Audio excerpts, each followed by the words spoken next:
ഞാൻ ഒരു കല്യാണം കഴിച്ചാലോ എന്ന് ആലോചിക്കാം. എത്രയാന്ന് വെച്ചിട്ടാണ് അമ്മയെ ബുദ്ധിമുട്ടിക്കണം. കെട്ടുകളുടെ രാജാവ് എന്നറിയപ്പെടുന്ന കെട്ട് പഠിച്ചാലോ? കഠിനമായ പഠനമാണത്. വിശദീകരിക്കാം. പാഠമധികം, സമയം തുച്ഛം, തടസ്സങ്ങൾ അനുവദനീയമല്ല. ഇതേപോലെ ഇങ്ങനെ ഒന്ന് ചുറ്റിയിട്ട് ഈ ഭാഗത്ത് ഇങ്ങനെ ടെസ്റ്റ് ചെയ്യുക. എന്നിട്ട് കയറിൻ്റെ എൻ്റെ ഭാഗം ജസ്റ്റ് അതിൻ്റെ ഉള്ളിൽ കൂടെ എടുത്തിട്ട് വലിയ കയറിനൊന്ന് ചുറ്റുക. എന്നിട്ട് ആ ലൂപ്പിനുള്ളിൽ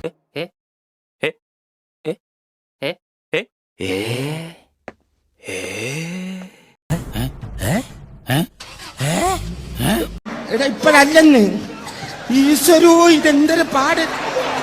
എടാ പിന്നെ ഇങ്ങനെയൊന്നും അല്ലടാ. എടാ ഇത് നമുക്കിന്ന് പോണ്ടേ? അയ്യോ, എന്റെ ഒരു കൈ എവിടെയാണ്? രണ്ടൂന്ന് കൈയായിട്ട് വന്നേണ്. എളുപ്പല്ലോ ഈ ആദ്യം ഓരോ സാധനങ്ങൾ കിട്ടാൻ. ഇപ്പൊ കിട്ടിയവർക്ക് നല്ല പണിയെടുത്തിട്ടുണ്ടാവൂലേ? അത് ഊരിയെടുക്കാവുന്ന രീതിയിലാണ് കേട്ടോ.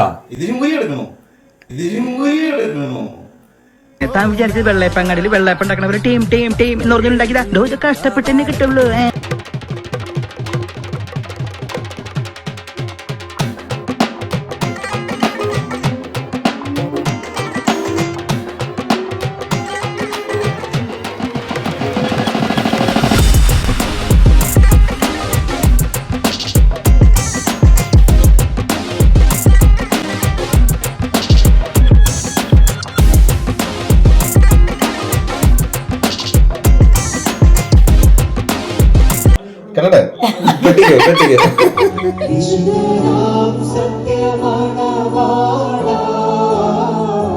കരുണ ചെയ്യും ശരണം നീ